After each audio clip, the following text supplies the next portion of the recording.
Welcome my YouTube channel. तो दोस्तों आज के इस वीडियो में हम जून करंट अफेयर्स के महत्वपूर्ण प्रश्न देखेंगे जो आपके सभी आने वाले एग्जाम के लिए हेल्पफुल होंगे। तो इसलिए वीडियो पूरा एंड तक देखते रहिए। तो चलिए आज का वीडियो शुरू करते हैं। तो यहाँ पर पहला प्रश्न है, अंतर्राष्ट्रीय योग दिवस 2022 की थीम क्या थी? तो देखिए, प्रतिवर्ष अंतर्राष्ट्रीय योग दिवस 21 जून को मनाया जाता है। तो 2022 में अंतर्राष्ट्रीय योग दिवस की थीम थी मानवता के लिए योग। तो इसका आंसर ये हो जाएगा। देखिए 2022 में ये 8वां अंतर्राष्ट्रीय योग दिवस मनाया गया है जिसकी थीम थी मानवता के लिए योग, यानी कि योगा फॉर ह्यूमैनिटी। और देखिए बात करें पहली बार अंतर्राष्ट्रीय योग दिवस कब मनाया गया था, तो 21 जून 2015 को मनाया गया था। क्वेश्चन नंबर 2 है, किस राज्य ने खेलो इंडिया यूथ गेम्स 2022 का खिताब जीता है? तो खेलो इंडिया यूथ गेम्स 2022 का खिताब जीता है हरियाणा राज्य ने। तो इसका आंसर बी हो जाएगा। हरियाणा राज्य ने इन खेलों में सबसे ज़्यादा पदक जीते हैं, यानी कि हरियाणा इसमें प्रथम स्थान पर रहा। हरियाणा ने इन खेलों में कुल 137 पदक जीते, जिनमें कि 52 गोल्ड मेडल, 39 रजत पदक और 46 कांस्य पदक शामिल हैं। इसके बाद दूसरे स्थान पर रहा महाराष्ट्र। महाराष्ट्र ने इसमें 125 पदक जीते, जिसमें 45 गोल्ड, 40 रजत और 40 कांस्य पदक शामिल हैं। तीसरे स्थान पर रहा कर्नाटक। कर्नाटक ने कुल 67 पदक जीते, जिसमें 22 गोल्ड मेडल, 17 रजत पदक और 28 कांस्य पदक शामिल हैं। और देखिए खेलो इंडिया यूथ गेम्स 2022 का आयोजन हरियाणा के पंचकुला में अलग अलग स्थानों पर किया गया था, जो कि 4 जून से 13 जून तक आयोजित हुए थे। इसके बाद नेक्स्ट क्वेश्चन है, विश्व प्रतिस्पर्धात्मक सूचकांक 2022 यानी कि वर्ल्ड कॉम्पिटेटिवनेस इंडेक्स 2022 में भारत कौन से स्थान पर रहा है? तो इसका आंसर सी हो जाएगा 37वें स्थान पर। तो देखिए वर्ल्ड कॉम्पिटेटिवनेस इंडेक्स 2022 में भारत को 37वां स्थान मिला है। देखिए भारत पिछले वर्ष यानी कि 2021 में इसमें 43वें स्थान पर था और अब 2022 में 37वें स्थान पर आ गया है। देखिए इस सूचकांक में कुल 63 देशों को शामिल किया गया था, जिसमें से भारत को 37वें स्थान प्राप्त हुआ है और इसमें प्रथम स्थान पर है डेनमार्क। क्वेश्चन नंबर 4 है, महाराष्ट्र के नए 20वें मुख्यमंत्री कौन बने हैं? तो देखिए आप सभी जानते हैं अभी हाल ही में महाराष्ट्र राज्य के नए मुख्यमंत्री बने हैं एकनाथ शिंदे। तो इसका आंसर सी हो जाएगा।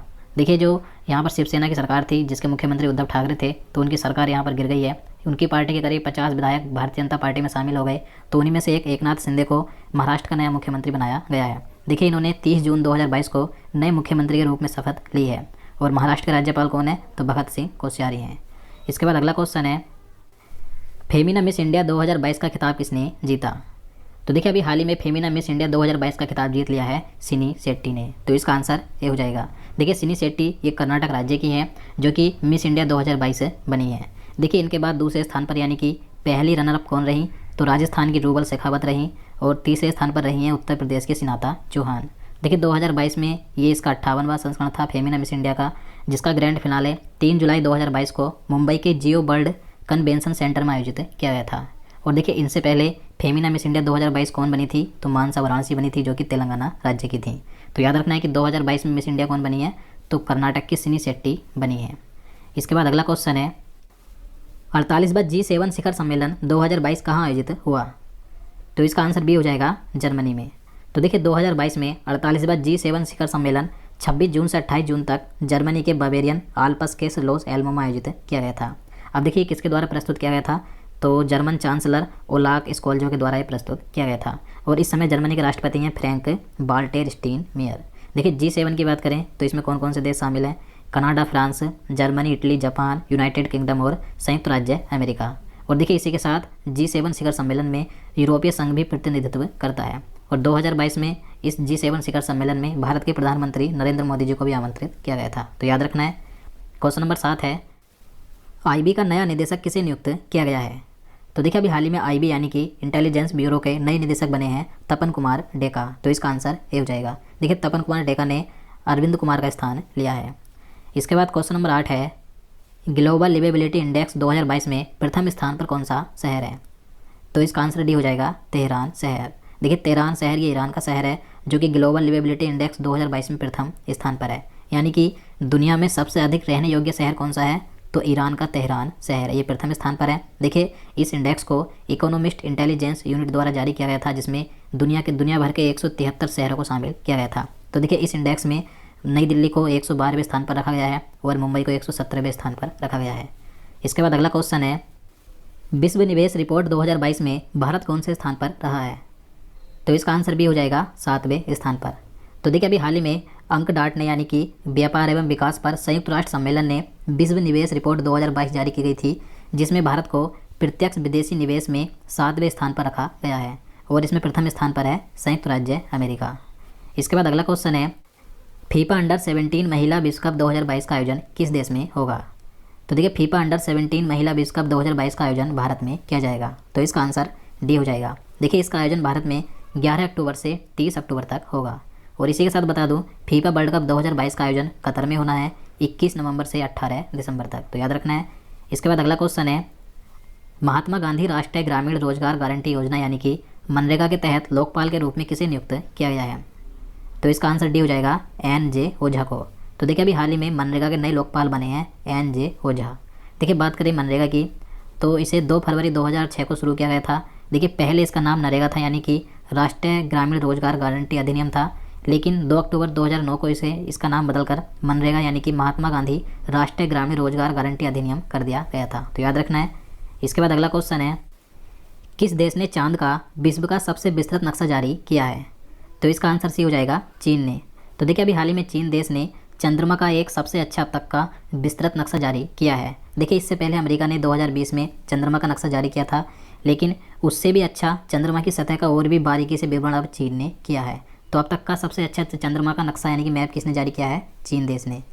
इसके बाद अगला क्वेश्चन है, QS वर्ल्ड यूनिवर्सिटी रैंकिंग 2023 में भारत का भारतीय विज्ञान संस्थान बेंगलुरु कौन से स्थान पर है? तो इसका आंसर सी हो जाएगा 155वें स्थान पर। तो देखिए अभी हाल ही में QS वर्ल्ड यूनिवर्सिटी रैंकिंग 2023 जारी की गई थी, जिसमें भारतीय विज्ञान संस्थान बेंगलुरु को 155वें स्थान पर रखा गया है। देखिए इस रैंकिंग में भारत के 41 विश्वविद्यालय को जगह मिली है, जिसमें IISc बेंगलुरु को 155वां स्थान मिला है, IIT बॉम्बे को 172वां और IIT दिल्ली को 174वीं रैंक मिली है।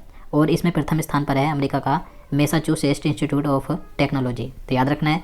इसके बाद नेक्स्ट क्वेश्चन है, किस भारतीय को एशिया प्रशांत विभाग का प्रमुख नियुक्त किया गया है?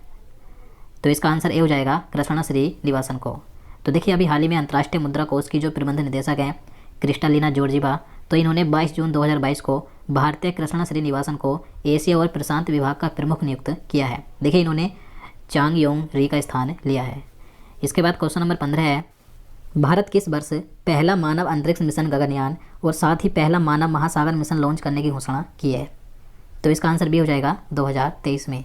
तो देखिए भारत ने घोषणा की है कि वह 2023 में अपना पहला मानव अंतरिक्ष मिशन जिसका नाम है गगनयान और इसके साथ ही पहला मानव महासागर मिशन लॉन्च करेगा। तो ये दोनों कब लॉन्च किए जाएंगे? 2023 में। इसके बाद अगला क्वेश्चन है, निम्न में से किस राज्य में हाल ही में सुरक्षा मित्र प्रोजेक्ट लॉन्च की गई है? तो देखिए ये जो सुरक्षा मित्र प्रोजेक्ट है ये केरल राज्य में लॉन्च किया गया है। तो इसका आंसर डी हो जाएगा। देखिए ये जो सुरक्षा मित्र प्रोजेक्ट है यह एक वाहन निगरानी प्रणाली है जो किसी भी दुर्घटना के मामले में संकट संदेश भेजता है। तो ये लॉन्च किया गया है केरल में और केरल के मुख्यमंत्री कौन है? तो पिनाराई विजयन है। इसके बाद अगला क्वेश्चन है, किस देश में 2 वर्ष के बाद सांग्री-ला वार्ता का आयोजन किया गया है? तो देखिए 2022 में सांग्री-ला वार्ता का आयोजन किया गया है सिंगापुर में। तो इसका आंसर डी हो जाएगा। देखिए 2020 और 2021 में कोविड-19 महामारी के कारण इसका आयोजन नहीं किया गया था। अब 2022 में ये जो 19वीं सांग्री-ला वार्ता है इसका आयोजन सिंगापुर में 10 जून से 12 जून तक किया गया था। देखिए ये जो सांग्री-ला वार्ता है यह एशिया का प्रमुख रक्षा शिखर सम्मेलन है जिसमें क्षेत्र में सुरक्षा चुनौतियों को लेकर मंत्रियों की बहस होती है। देखिए 2022 में इसका जारीकर्ता कौन है? तो international institute for strategic studies. देखिए इसमें भारत सहित 40 से अधिक देशों के लगभग 500 प्रतिनिधियों ने हिस्सा लिया था। तो याद रखना है। इसके बाद अगला क्वेश्चन है, महाराष्ट्र के राज्यपाल भगत सिंह कोश्यारी ने किसे डॉक्टरेट की मानद उपाधि से सम्मानित किया है? तो इसका आंसर ए हो जाएगा रतन टाटा को। तो देखिए प्रसिद्ध उद्योगपति रतन टाटा को अभी हाल ही में जो महाराष्ट्र के राज्यपाल हैं भगत सिंह कोश्यारी, तो इन्होंने रतन टाटा को डॉक्टरेट की मानद उपाधि से सम्मानित किया है। तो याद रखना है। इसके बाद क्वेश्चन नंबर 19 है, किस राज्य के किशोर राहुल श्रीवास्तव भारत के 74वें ग्रैंड मास्टर बने हैं? तो देखिए भारत के 74वें ग्रैंड मास्टर बने हैं किशोर राहुल श्रीवास्तव। तो ये किस राज्य के हैं? तो ये तेलंगाना राज्य के हैं। तो इसका आंसर डी हो जाएगा। देखिए इटली में नोवे कैटोलिका शतरंज महोत्सव 2022 के दौरान इन्होंने लाइव फीडे रेटिंग में 2500 एलो पॉइंट्स की बाधा को तोड़कर ये भारत के 74वें ग्रैंड मास्टर बने हैं। और देखिए इनसे पहले जनवरी 2022 में भारत के 73वें ग्रैंड मास्टर कौन बने थे? तो भरत सुब्रमण्यम बने थे। और अब 74वें ग्रैंड मास्टर बने हैं तेलंगाना राज्य के किशोर राहुल श्रीवास्तव। तो याद रखना है। इसके बाद अगला क्वेश्चन है, किस शहर में भारत का पहला केंद्रीकृत एसी रेलवे टर्मिनल जिसका नाम है sir M Visvesvaraya railway terminal शुरू किया गया है? तो इसका आंसर सी हो जाएगा बेंगलुरु में। तो देखिए कर्नाटक के बेंगलुरु में भारत का पहला केंद्रीकृत एसी रेलवे टर्मिनल जिसका नाम है एम विश्वेश्वरैया रेलवे टर्मिनल शुरू किया गया है। तो याद रखना है।